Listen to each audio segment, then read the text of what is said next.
Warning, this content may be disturbing to some audiences. Subscribe, if you dare. If you want to cancel your cell phone contract without paying a fee, tell them you're moving to a desert.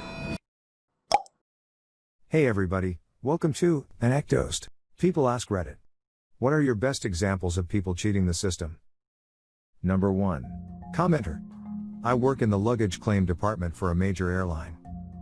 All day I get to hear customers yelling and complaining. What I did is borrow one of the wheelchairs from the airport and sit behind my desk all day long.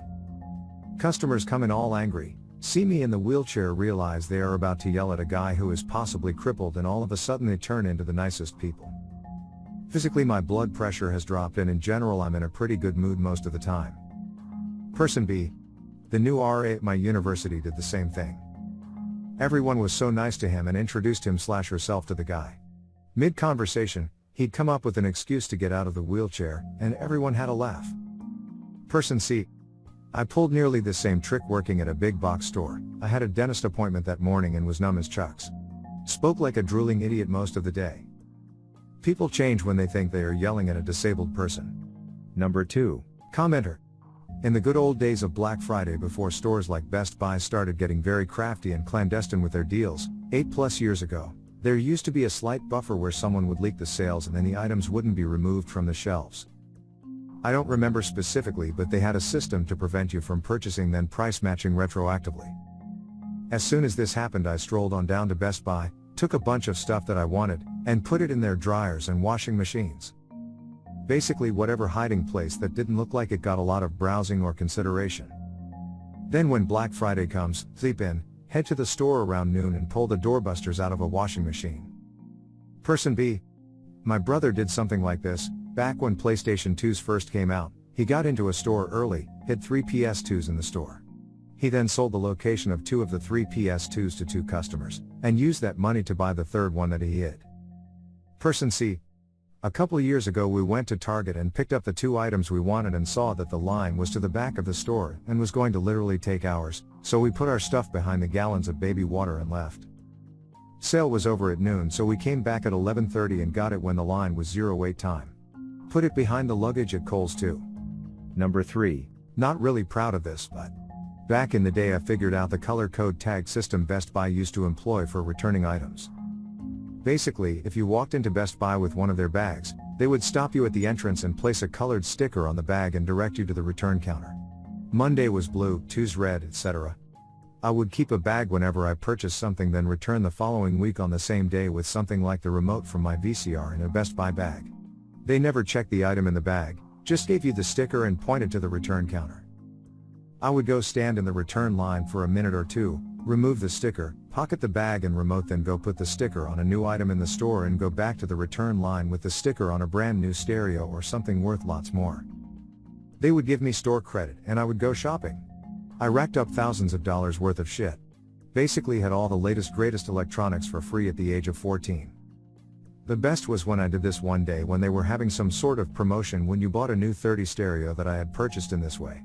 As I'm walking past the security guy who checks your receipt before you leave, he stops me. Which never happened before, so I got into flee mode. He says, "Oh, you didn't get your free gift with the purchase of the 30th stereo, let me get it for you." I stand there for a few minutes and he returns with a Michael Jordan basketball, puts into my basket and wishes me a good day. I walked out with the biggest shit-eating grin on my face. I not only stole hundreds of dollars of electronics from there but also got a free gift for doing so.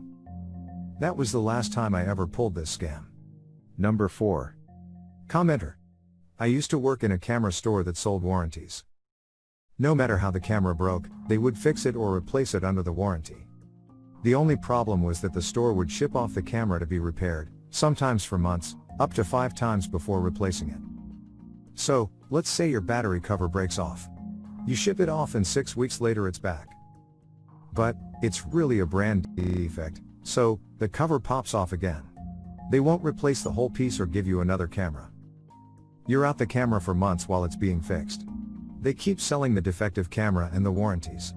I got tired of effing over customers. I thought it was dishonest. I read the contract myself and found an interesting clause. If the camera was so physically damaged that it was obvious it couldn't be fixed, we could take a pic of it and send that instead. the person immediately got a new camera. When people would come in with a camera with a defect I'd seen 100 times, I'd ask if they just wanted a new one, the next model up, without the defect. They'd say yes and I'd tell them to take it out into the parking lot and run over it with their car. I'd pile the pieces on the counter, take a pic and give them their new, non-defective camera. I slept fine. Person B, I'm pretty sure I know who you worked for, as I also worked for them. And I did the same thing. Two great scenarios were when a guy was being mugged for his camera, and he instead knocked the mugger out with his camera and had it replaced, and a guy mailed me his camera from Iraq after a tank ran over it. I sent him a brand new one. Number 5. If you want to cancel your cell phone contract without paying a fee, pull up the provider's service map. Find a huge hole in the map, like a desert out west. Look for a town name in that map. Tell them you're moving to Puzakatiawaka, Arizona and you want to cancel because they don't provide service there. Boom. 3 times now. 3 times. I've done it with AT&T 2 times, Verizon the other. Last time was AT&T in 2011. Bonus cheat. If you get a ticket in DC from an automatic traffic camera, wait 3 or 4 months then write a letter saying I called on ABCXYZ, and I wrote letters on QRS and I have never received a response. If I am not contacted this erroneous ticket this week or 2, the ticket is not dismissed this week, I will be filing charges at X courthouse. FYI, there aren't really any charges you can press. But the ticketing is run by a for-profit company. Their job is to ignore complaints unless it looks like you are going to make trouble. I've had 10 plus tickets dismissed this way over the past 5 years. Number 6. Commenter.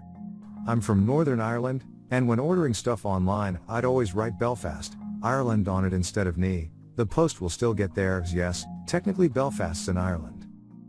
The post would be directed via the Dublin sorting office instead of coming into the UK routes. 9 times out of 10, the Dublin sorting office would just send it on up to Belfast, instead of forwarding it to Royal Mail in London who would then slap a huge import bill on it, whereas the Southern Irish Postal Service can't charge me import, as I'm a UK citizen. The Republic of Ireland couldn't give a F if the Queen's out of pocket over a few quid. My granddad was a Royal Mail postman for years, he taught me that one. For anyone who's confused, if you live in Northern Ireland, which is part of the UK, you have to pay UK import tax on stuff you buy from outside the EU. If you write Ireland as your address instead of NE, the parcel will be sent to the Republic of Ireland, different country, same island, who usually forward straight to you instead of sending it back to the UK so you can be charged. It's a sneaky way of avoiding import tax. Person B. This reminds me of the tricks for getting petrol, diesel cheap in NE too. If you are close to the border then it is worth filling up with jerry cans, etc. of petrol down south and paying much less duty on it. The other brilliant one is getting zero duty diesel. In the UK and NE the customs put a red dye in marine or farm diesel and like to do dip tests to see if you are running on the UK highways with the stuff, illegal. In Ireland their customs use green diesel for the same purposes. Guess what happens when you mix them together in the right proportions? Trollololol. Regular colored diesel. Person C. Same with sending a package to Bucharest, Hungary. Westerners confuse Budapest, capital of Hungary, with Bucharest, capital of neighboring Romania, all the time. So the Hungarian post automatically sends it to Romania. Some people buy things online this way, and never pay, and the package seems to have vanished from the system at some place in Hungary. Number 7. Commenter. When I was a teenager I worked at a McDonald's where the beverages were self-serve. We just sold you the cup. Once, on a particularly slow day when I was the only one at the registers, an older man walked in with an empty gallon of milk carton, walked over to the Coke dispenser, and started to fill. It took a full minute or 2, and he actually looked over at me once, where I was watching him utterly fascinated. When he was done, he put the little cap back on, nodded to me, then walked back out to his car. Person B. Myself and my friends frequently go to McDonald's, order a free small cup of water, then fill it with pop. It's a good idea to leave after as they only really care if you stay. Alternatively you can calmly walk in, fill up any drink container, and leave. I'm pretty sure employees who see you usually will be ones out cleaning, will have to finish what they're doing, go back and report you to the manager, and then come back out to confront you. If you do get caught, they make you dump it and leave. You can come back after shift change and not get bothered. Number 8. Commenter. Anyone old enough to remember BMG Music Club? They were that company always advertising 9 or 12 CDs for the price of one. As a kid I got them to send me literally hundreds of CDs without paying by inventing new aliases. Person B. Yep. I signed up for them in early high school and got like 20 CDs delivered. When my mom found out, she went apeshit and asked how I had gotten them without a credit card. I told her how I just gave my name and address etc. on the website, and she immediately changed her tone. She actually told me to order as many as I liked and not to worry about it. About 50 CDs or so later I got a letter from them that said that I was severely late on my payment, so my account was being suspended, so I went to my mom to have her pay it. Well, as it turns out, she starts laughing and grabs the letter and calls the 800 number on the bill. After providing my account information, the lady tells my mom that she needs to pay, and that's when my mother tells her that she would not be paying, as in the state we were in, a minor cannot enter into any contract under the age of 18, so the contract was void. The lady was quiet for a while and thanked my mom and hung up. Free CDs. Person C. I did this in elementary school.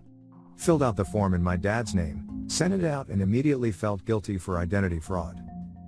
When they sent a letter prompting payment, I freaked out. My dad asked me what the letters were about, and I just pretended I had no idea and told him it was a scam. On the inside, I was a mess.